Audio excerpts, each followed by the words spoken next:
a radio station, and all you have is, you know, this late night country radio or something on. It's like you just got a different feeling, you know, like either truck driving or whatever. You just feel like, wow, it's just honest. It's just very cool music.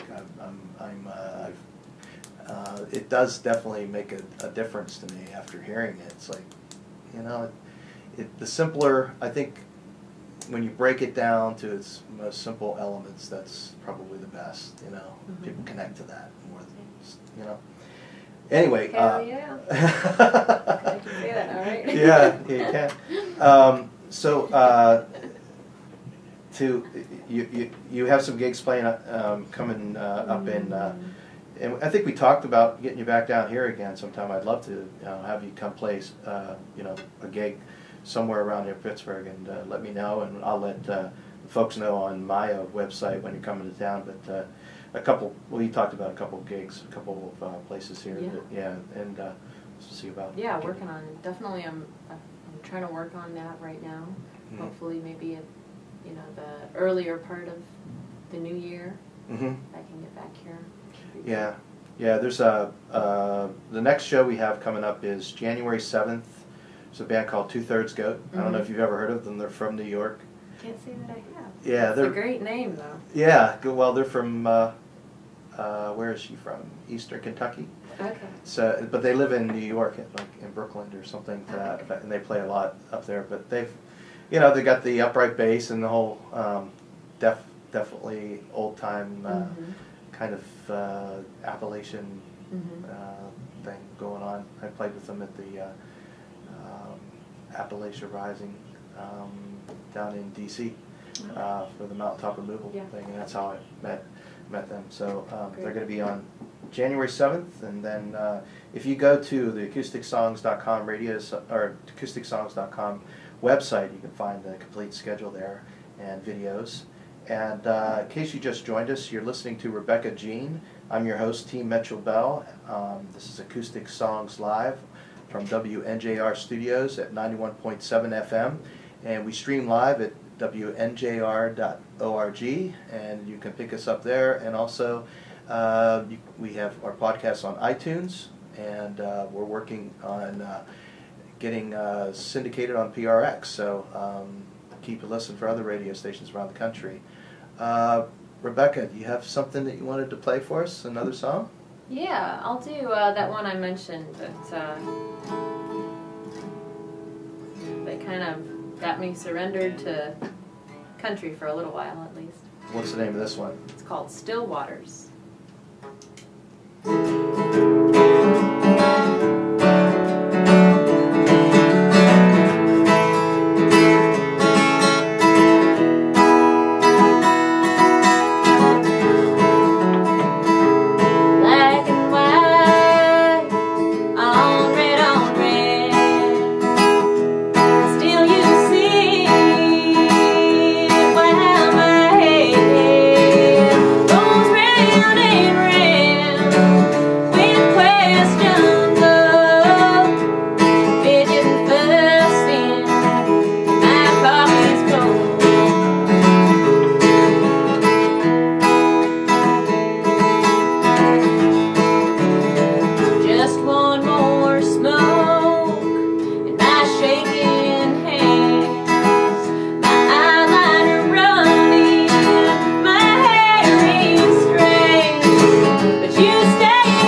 Very nice. Thanks. Apparently so old that I forgot how the chords go. That's all right. You know, you recovered nicely. I never know. If you wouldn't have said anything, nobody would have noticed.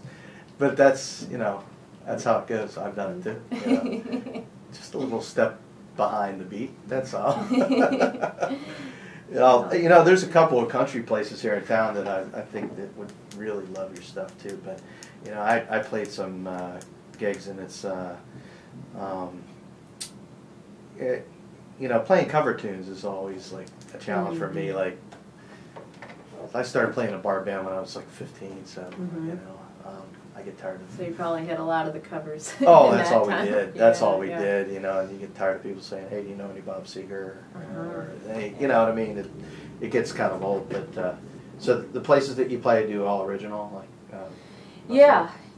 I you know, there's once in a while I'll play like a longer show where I throw in, especially if I play in like my home. I'm actually in, you know, a small town called Burton. That's where I live, and there's a it's about 45 minutes east of Cleveland, and there's a coffee shop there that, you know, was basically my living room at one time because I lived above it, and I worked there for a while, and I play there all the time. So, you know, I'll go and I'll play real long sets there sometimes, and I throw in, you know, a Neil Young or a Loretta Lynn or, you know, yeah, variety. Yeah, Neil Young. I love Neil Young. He's a hero of mine. Steve Earle too. Yeah. Love. That was a highlight of. I mean, there are certain people that you meet and you just turn into a giddy fan. You know, try to be professional about it. But yeah, I ran into him at you know, Permanis after he played a show, and I was just like a giddy fan. And just unavoidable. It's like, you know what? It's like I needed two beers just to even have the courage to go up and say anything to him. You know, it's like. I think that's good. You know, it's good to still have that in you. You know, that childlike. You know, excitement about something. That represents something to you. You know. We're all human, but certain figures, I think, just represent something, an image to you, or an idea of something bigger, and I think it's a good thing. Yeah, if I ever saw Bob Dylan, that would be even worse. I'd probably need like a whole 6-pack or something just to even get me out of my seat. No, but so your influence is like, where do you find new music now? I find there's so much out there because everybody can put together a little studio and record in the basement, and next thing you know, they're up on CD Baby, they're on iTunes. Exactly. I was telling you about the submissions that I get just to play on the show. I normally get like 50 a week at least, and yesterday I had like 23 in one day because it's a closing. And I go through a lot of music, and you know, it's like, and I hear something, I'm like, okay, you know, it's just, I'm looking for something specific, you know, and so where do you find music?